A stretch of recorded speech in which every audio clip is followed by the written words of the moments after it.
गांधीनगर में night curfew की वजह से व्यापार हुआ ठप। रात को ट्रक आने में हो रही हैं परेशानियां। दिल्ली में नाइट कर्फ्यू से व्यापारियों की परेशानियां बढ़ी।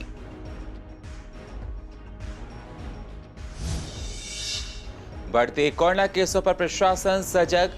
कई लोगों का मास्क ना लगाने पर हुआ चालान। सोशल डिस्टेंसिंग को लेकर मुकदमा किया गया दर्ज। काटे गए 94 चालान। पुलिस ने धोखाधड़ी के मामले में लड़के को पकड़ा। लड़की का एक्स बॉयफ्रेंड था लड़का। लड़की के प्राइवेट वीडियो वायरल करने की धमकी देकर 15,000 रुपए ऐंठ लिए थे।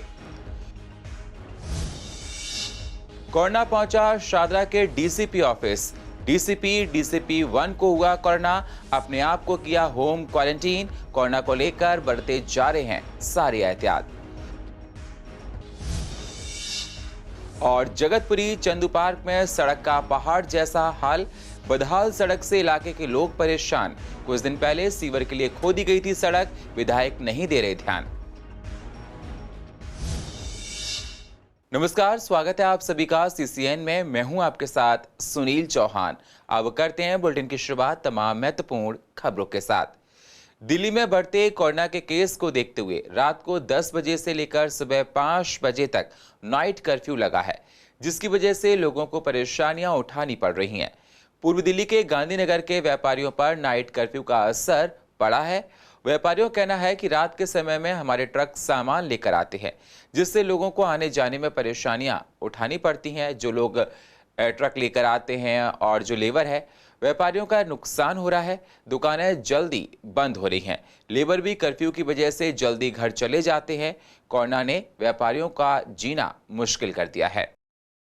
नाइट कर्फ्यू का तो पूरा ही असर पड़ेगा, क्योंकि दिल्ली में लोग सुबह 9 बजे से 5:30 बजे तक, 7 बजे तक, 7:30 बजे तक अपना व्यापार करते हैं।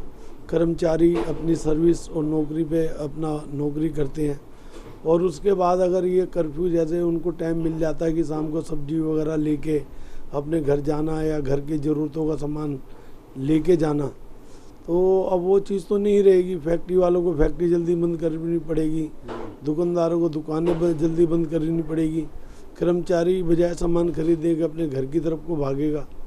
तो व्यापार पे कहीं ना कहीं तो इसका असर आना ही।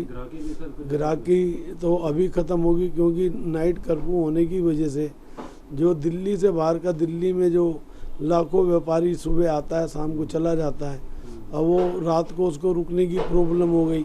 6 बजे प्रिपेयर होगा तो 7 बजे तक बढ़ा के जाएगा, और मान लीजिए वो काम कहाँ करेगा। और रात को गाड़ियाँ आती है, वॉशिंग वालों की आई या मटेरियल का आया, कुछ भी आया, जो भी आया, तो मटेरियल आता ही आता है। वो बड़े ट्रक हैं, वो अंदर आ नहीं सकते, उनको व्यापारी को भी बंद करना है। वो मटेरियल नहीं होगा, रॉ मटेरियल नहीं होगा, तो हमारे को दिक्कत है आगे। सारी तकलीफ ही तकलीफ है, तो ये भी प्रॉब्लम वाली बात है।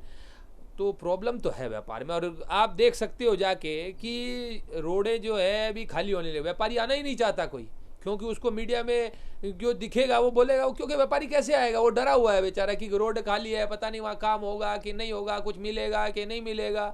सारी मतलब समस्या ही समस्या खड़ी होती जा रही है। व्यापारी शायद मेरे हिसाब से अभी जितना दुखी है इस पीरियड में, वो अंतरात्मा से कहीं से भी किसी से ही पूछेंगे वो दुखी ही मिलेगा। आप किसी से पूछ लीजिए, 1000 में से उठाएंगे तो 990 दुखी मिलेगा।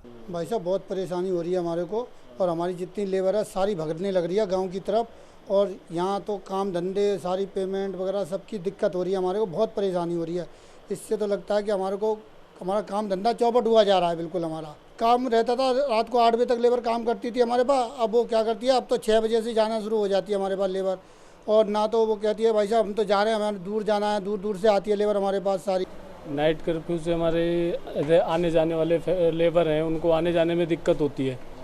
वो 8-9 बजे तक काम करते थे, फिर घर जाते थे। अब उनको जल्दी छुट्टी 7:30 बजे ही लेके चले जाते हैं, इसलिए थोड़ा काम में भी दिक्कत है। नाइट कर्फ्यू की वजह से रात को होने वाले फंक्शंस पर काफी असर पड़ा है।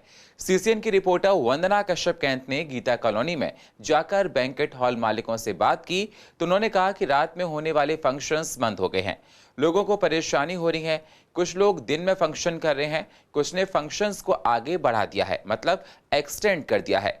बहुत से लोग पैसे वापस मांग रहे हैं। बैंकेट हॉल मालिकों के आगे संकट ही संकट है। नाइट कर्फ्यू से इनका काम धंधा ठप सा होता जा रहा है। सारा असर ही हमारे ही काम पर पड़ेगा, जो पहले पड़ा था वो ये पड़ेगा। लास्ट टाइम भी इन्होंने यही किया था कि नवंबर में जाके बिल्कुल लास्ट मोमेंट पे 5 दिन पहले इन्होंने कहा जी 50 आदमी आएंगे शादी में। ठीक है, लोगों ने अपने कार्ड वगैरह बांट रखे थे, शॉपिंग सारी कर रखी थी, हमने सारी तैयारियां कर रखी थी। उसी तरीके से अब इन्होंने आगे जो सीधा कह दिया कि 10 से 5 का नाइट कर्फ्यू है, जबकि इन्हें पता है शादियों का सीजन है और इसकी सारी की सारी बुकिंग शॉपिंग वगैरह महीनों पहले होती है। ठीक है, ये गाइडलाइन को थोड़ा पहले लेके चलनी थी, या कुछ था तो ये उसको लिमिट में कर सकते थे, बजाय नाइट कर्फ्यू के ये लिमिट कर सकते थे। पहले की थी 50 बंदे, अब बोल देते 50 कर लो, 100 कर लो। नाइट कर्फ्यू का मतलब क्या है कि नई बुकिंग तो हमारी गई, अब जो हमारी ऑलरेडी बुकिंग है वो पैसे वापस मांग रहे हैं, अब वो पैसा कहाँ से दिया जाएगा। लास्ट ईयर नवंबर में हम इतने परेशान थे कि लोगों के पैसे कईयों के लौटाने पड़े। उस पैसे को लौटाने का मतलब टेंट वाले पे अपने पास पैसा नहीं होता है, बैंकेट वाले पे अपना नहीं होता, जो पैसा आता है एडवांस दे दिया जाता है, खर्चा दे दिया जाता है। अब जिसको एडवांस चला गया वहाँ से आया नहीं, जेवर बेचा, उधार लिया करके पैसा चुकाया, अब तो अपनी वो कंडीशन भी नहीं है। देखिए जी, सिचुएशन बहुत ज़्यादा ख़राब है। एक तो फाइनेंशियल हम लोग पहले से बहुत ज़्यादा परेशान है, ऊपर से कस्टमर हमसे आके कह रहा है जी हमारे पैसे वापसी करो। काफ़ी बुकिंग मेरे पास कैंसिल भी हो गई है, तो अब जो बुकिंग ले रखी है हम तो कस्टमर को यही कह रहे हैं कि आप रात की जगह दिन का फंक्शन कर लीजिए, क्योंकि हम भी चाहते हैं कि कस्टमर नाराज ना हमारे से ना हो, हमारी भी दुकानदारी ख़राब होती है। तो कस्टमर से रिक्वेस्ट ही करेंगे भाई साहब कम गैदरिंग को देखते हुए अपना लंच का प्रोग्राम ले लीजिए और शाम को 6 बजे तक हॉल खाली कर दीजिए, हर 7 बजे तक हॉल खाली कर दीजिए।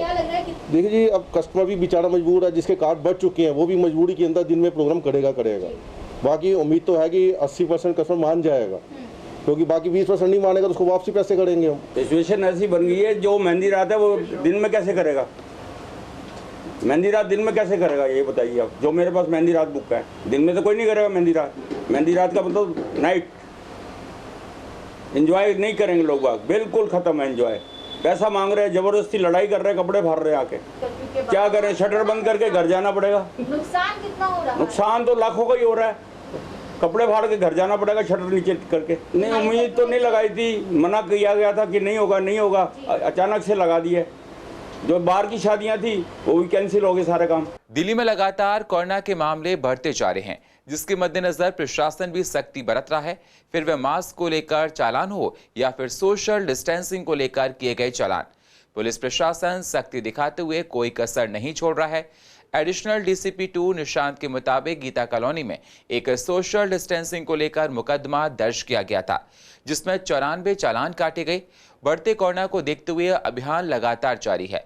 1 तारीख को 68 चालान कटे, तो वहीं 2 अप्रैल को 70, 3 अप्रैल को 94, 4 अप्रैल को 97 और 5 अप्रैल को 116 चालान काटे गए हैं।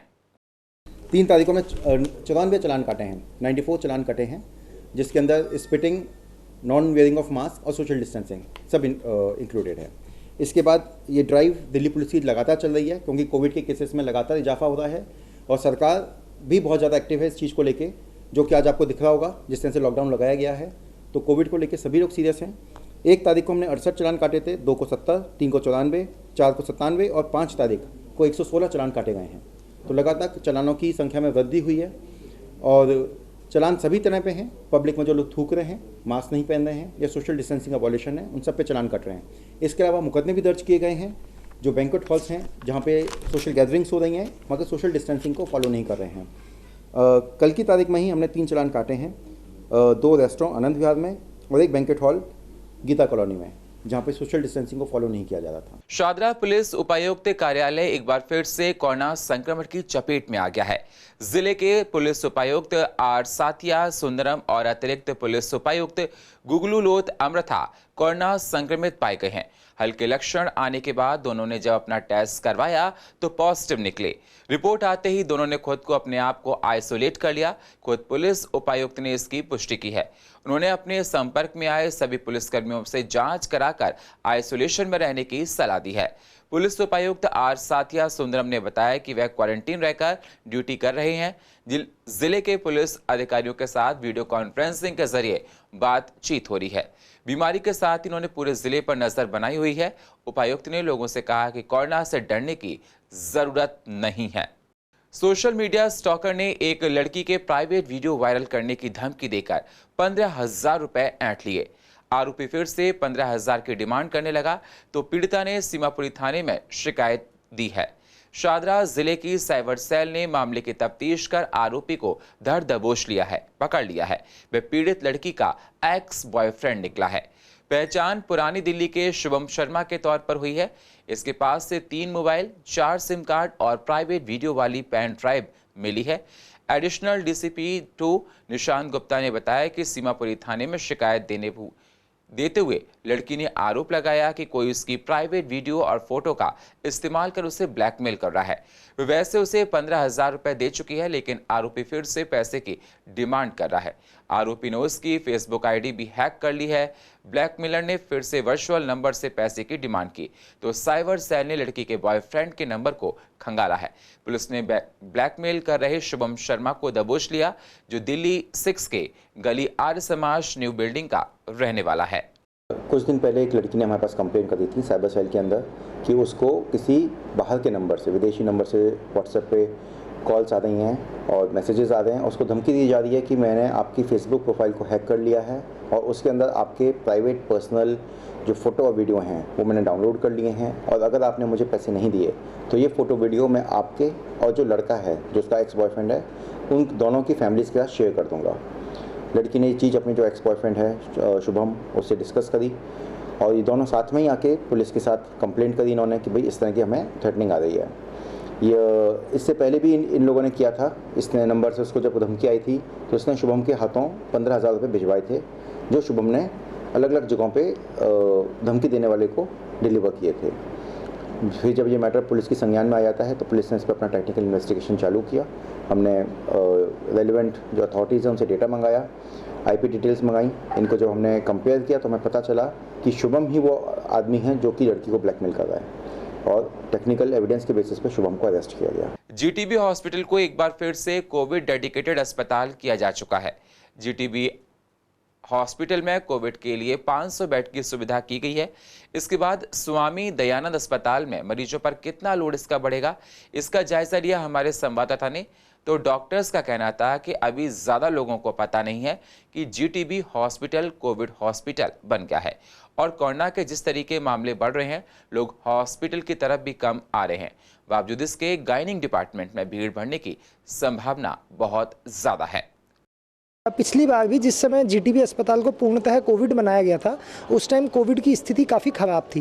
तो जो मरीज़ रूटीन में दवाई लेने आते हैं, छोटी मोटी बीमारी के लिए दवाई लेने आते हैं, वो लोग वैसे ही घरों से कम निकलना शुरू कर देते हैं। तो अभी तो पिछले 2 दिन से जब से जीटीबी में 500 बेड कोविड के लिए डेडिकेट किए गए हैं तो अभी बहुत ज़्यादा फ़र्क हमारी ओपीडी पे नहीं पड़ा है।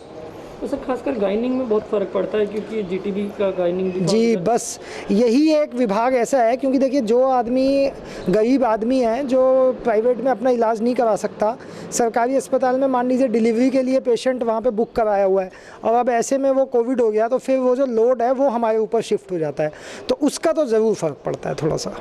ईस्ट एमसीडी में बर्थ और डेथ सर्टिफिकेट के लिए एक पोर्टल को लॉन्च किया गया, जिसके माध्यम से लोगों को बर्थ और डेथ सर्टिफिकेट बनवाने की सारी जानकारियां दी गई। पहले लोगों को इन सर्टिफिकेट के लिए चक्कर काटने पड़ते थे, अब ऑनलाइन निःशुल्क ये सर्टिफिकेट बनवा सकेंगे। जो बच्चा घर पर होगा उसका भी निगम वेरिफिकेशन कराकर सर्टिफिकेट बनाएगी। मेयर ने कहा कि निगम हमेशा जनता की सहूलियत के लिए काम करता है। ये हमने एनआईसी कंपनी के साथ में नए तरीके से सारा सिस्टम इसको बनाया है, लॉन्च किया है, और मैं ये समझता हूँ ये सिस्टम जो आप में बड़ा यूनिक सिस्टम है। जनता की सेवा के लिए मिनटों में इसमें हमारा कार्य होगा, और वो लोग घंटों दफ्तरों में चक्कर काटते थे, घंटों लाइन में खड़े रहते थे, वो सब परेशानियाँ अब ख़त्म हो जाएंगी। लोग अपने घर, अपने कंप्यूटर पर, अपने घर पर, अपने कहीं भी वो एक क्लिक पर डेट ऑफ उसका बर्थ का सर्टिफिकेट हो चाहे डेथ का सर्टिफिकेट हो, ऑनलाइन सर्विसेज के अंदर एकदम इसको निकाल लेंगे। प्रधानमंत्री मोदी जी का जो संदेश है, जो उनका एक पूरे हमारे भारतवासियों के लिए जो डिजिटलाइजेशन का जो उन्होंने शुरू किया है, उस श्रृंखला में ये एक बहुत बड़ा एक क्रांतिकारी कदम है। आपके नाम में कोई चेंजेस है, कोई नाम में कोई आपके स्पेलिंग मिस्टेक है, कोई एड्रेस में मिस्टेक में गलती है, हॉस्पिटल वालों ने आपका कोई नाम गलत लिख दिया, सरनेम गलत लिख दिया। मेरे पास तो ज़्यादातर समस्याएं, मैंने कहा ना, आधे से ज़्यादा काम ही ये आते हैं। जो कोई ये उसमें पोर्टल में डाउनलोड करता है, अपने आप को लॉगिन करता है कि भाई मेरे बच्चे का घर पे जन्म हुआ है, तो वो पर्टिकुलर सारे के सारे पहले इसके अंदर लोड करेगा, अपने फीड करेगा।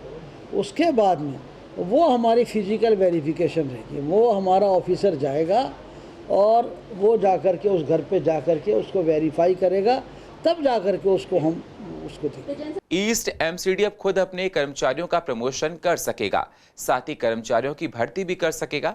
निगम को इसकी अनुमति एलजी की तरफ से मिल गई है। आपको बता दें, अभी तक ईस्ट एमसीडी को इसकी परमिशन नहीं थी। सिर्फ उत्तरी दिल्ली नगर निगम और दक्षिणी दिल्ली नगर निगम को ही अधिकार था। इस पर मेयर निर्मल जैन और नेता सदन ने खुशी जाहिर की है। अपॉइंटमेंट और प्रमोशन दोनों काम हमारे, अपॉइंटमेंट या ज्वाइनिंग किसी ने देनी होती थी तो वो दक्षिणी दिल्ली नगर निगम के पास था, और जो प्रमोशन था वो नॉर्थ कॉरपोरेशन के पास था। तो हम इसके लिए लगे हुए थे, तो इसमें हमने आधी सफलता पाई है। जो नॉर्थ दिल्ली कॉरपोरेशन के पास हमारा बी और सी कैडर का जो प्रमोशन का काम था वो उनके पास था, वो ऑर्डर हो गए हैं, वो अब हमारे पूर्वी दिल्ली नगर निगम के पास आ गया है। और इसका सबसे बड़ा लाभ ये होगा, हमारे सारे जो ऑफिसर्स हैं, जो हमारे काम करने वाले लोग हैं, यूडीसी, हेड क्लर्क, हमारे सुपरिटेंडेंट, हम उसी के अंदर कैडर डेवलप करेंगे। मैं शुरू से जब महापौर बना था तो मेरे को बड़ा लग रहा था कि हम अपना कैडर डेवलप नहीं कर पा रहे। हमारे जो कर्मचारी हैं उनके अंदर कंपटीशन नहीं है, हमारे कर्मचारियों में ये भावना ही नहीं है कि मुझे प्रमोशन लेना है।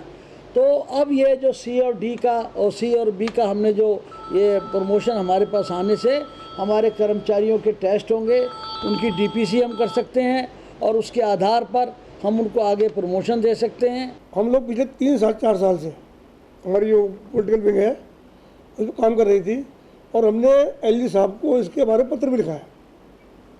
या आज ऐसे ही नहीं हो गया, अभी लगभग 2 साल पहले हम लोगों ने एलजी साहब को पत्र भी दिया कि नॉर्थ और साउथ की तरह ईडीएमसी को भी पावर देनी चाहिए प्रमोशन की। हमारी इंडिविजुअल हमारी निगम है, साउथ की इंडिविजुअल निगम है, नॉर्थ इंडिविजुअल है, हम इंडिविजुअल है, हम क्यों किसी के ऊपर डिपेंड रहेंगे। अब तो जो भी लोग प्रमोशन के दायरे में आते हैं, उस क्राइटेरिया के अंदर फुलफिल करते हैं, 100% उन लोगों को यहीं पर रिलीफ मिलेगा, उन्हें कहीं जाना नहीं पड़ेगा। हमारी यहाँ की पॉलिटिकल विंग बड़ी सक्षम है, हमारे अधिकारी भी उस बारे में पॉजिटिव काम करेंगे, और जो कर्मचारी यहाँ पर हैं अब उनको अपने अधिकार के लिए कि जाके किसी के सामने गिड़गिड़ाना नहीं पड़ेगा। पूर्व दिल्ली के जगतपुरी चंदू पार्क इलाके में सीवर की लाइन के लिए खोदी गई थी सड़क, जिसको 2 महीने बाद भी रोड को रिपेयर नहीं किया गया। पूरी सड़क पर पहाड़ जैसा हाल बना हुआ है। लोगों का कहना है कि इस इलाके में गांव को भी फेल कर दिया है। वहां की सड़कें भी यहां से अच्छी होंगी। लोगों का यह भी कहना है कि लगातार लोग यहां गिर रहे हैं, गाड़ियां टूट रही हैं, लेकिन इलाके के विधायक इस तरफ देख भी नहीं रहे हैं। इधर से आने जाना तो हमारी रोज़ परेशानी होती है, इतनी धूल मिट्टी यहाँ पड़ रही है, और तकरीबन 1-1.5 महीने से ये खड्डे खुदे हुए थे। अब देखो ना कि मिट्टी उबड़ खाबड़ हुई पड़ी है, कई लोग यहाँ पे चोटिल हो चुके हैं, गिर चुके हैं, बुजुर्ग हैं, बच्चे हैं, साइकिल वाले बच्चे कई गिरते रहते हैं। तो इतनी धूल मिट्टी हो रही है यहाँ पर जिसका हिसाब नहीं है, और यही खड्डे पता नहीं 1-2 महीने में कब इसको भरेंगे। सड़क बनती है फिर तोड़ देते हैं। परेशानी तो इतनी है कि 4 महीने पहले खोदी थी, तो कम से कम 1.5-2 महीने तो इनको ठीक करने में लग गए, और एक ऐसा बड़ा खड्डा कर दिया था कि काम पूरा नहीं हुआ। और उसके बाद क्या जल बोर्ड के जो भी सीवर के यहाँ के ठेकेदार थे वो कहते थे मैं गीता कॉलोनी रहता हूँ, क्या उनको नज़र नहीं आता कि इस प्रकार से गड्ढे हैं और ऊबड़ खाबड़ सड़क कर दी गई है, जैसे गांव देहात में भी आज की डेट में नहीं होती है, और इसके ऊपर रोज़ बच्चे गिर रहे हैं, बुजुर्ग गिर रहे हैं, रिक्शे पलटे जा रहे हैं, गाड़ियाँ पलटी जा रही हैं। और मैं आपके चैनल के माध्यम से जो हमारे विधायक श्री एस के बग्गा जी हैं, मैं उनको बताना चाहूँगी कि आप यहाँ आएँ, देखें और इस समस्या का जल्द से जल्द हल करें। बाबू जी, ये सीवर की पाइपलाइन डाली जा रही थी, यहाँ से 4 महीने पहले खुदाई करी है, काम बिल्कुल नहीं हुआ। 4 महीने से धूल मिट्टी गाड़ियाँ फंसती हैं रोड डेली यहाँ पे। चल नहीं सकता यहाँ से, छोटे छोटे बच्चों को परेशानी होती है, ट्रक पलट जाते हैं, कभी कोई गिर जाता है, पड़ जाता है, धूल मिट्टी इतनी ज़्यादा है। कोई नहीं है, 3 महीने से ऐसे ही बहुत बुरा हाल चल रहा है। और पूर्व दिल्ली की अधिक जानकारी के लिए आप YouTube पर जाकर CCN डैन को सब्सक्राइब करें और फ्रेश अपडेट लेते रहें। और फिलहाल पूर्व दिल्ली खास में इतना ही। बाकी खबरों के लिए आप बने रहिए CCN के साथ। तब तक के लिए नमस्कार।